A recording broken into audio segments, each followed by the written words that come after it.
A couple light rain showers push on through, and then I think we're done again. We've got another stretch of some nice weather. This weekend, it was very on and off. We've had some clouds. We were trying to take pictures of that partial solar eclipse, and it looked like for a while that the clouds would be too thick, but for some of us, the clouds thinned up enough that you could see it trying to poke through the clouds. And if you're trying to use your cell phone, that actually kind of helped to have a couple of clouds block some of the intense light that comes from the sun.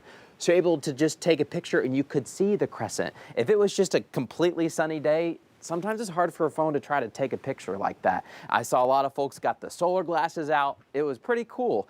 But I tell you what, that's just an appetizer compared to what comes next April with the total solar eclipse. We're getting ready for big plans here at Channel 5 for it. Hope you guys are ready. It's going to be an awesome display.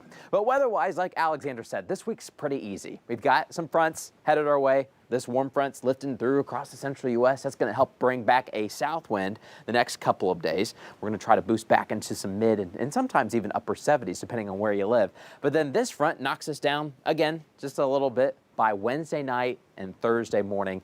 We go back to maybe some low 70s as we try to wrap up this week. But higher pressure here at home. The East Coast has some rain. The West Coast has some rain. We're kind of stuck right here in the middle. Good place to be stuck.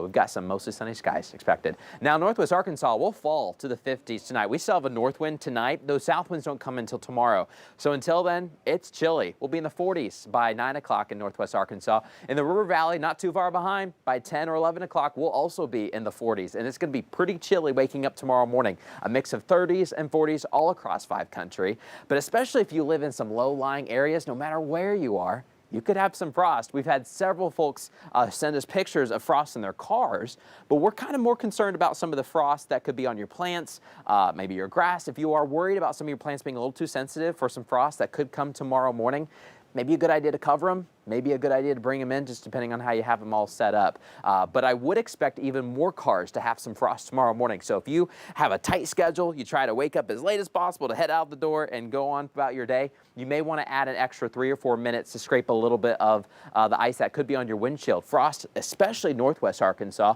a lot of it in eastern Oklahoma, and I would say even parts of the River Valley will have some patchy frost tomorrow morning as well. So watch out for that. But once the sun comes up, we're talking about a nice day. Temperatures trying to get to the low 70s pretty much area-wide. But it's going to be chilly waking up tomorrow morning as a lot of us fall into some 30s and 40s. Later this week, quick front hits us Wednesday night, early Thursday morning with a few light showers. Not a lot with it, and not everyone's going to get a shower, but the chance is there late Wednesday night. So that's something to keep in mind. You're looking at the 7-day forecast. Other than Wednesday night, we have a lot of sun. We'll even get a little bit warmer, I think, by this weekend. Highs in the mid-70s, in the River Valley, upper 70s as we head into the weekend. Nice week. Can't beat this fall weather, can you? Love seeing the 70s. Oh, beautiful. Yeah. Or Eagles Thursday to Saturday. Thursday morning may be a little damp. Right, but this time maybe we'll finally actually dry out for the whole thing. Because a lot of times it rains for the Warcraft Eagles. All 3 days. Yeah, exactly. So What are you may be talking about? War Eagle What's Crafts happening? Fair. Oh, my so gosh. much fun. We'll have to Mail? fill you in because it's amazing. It's crazy cool. Ooh, I can't wait to see. Thanks. All right, rock and roll legends, the Rolling Stones, believe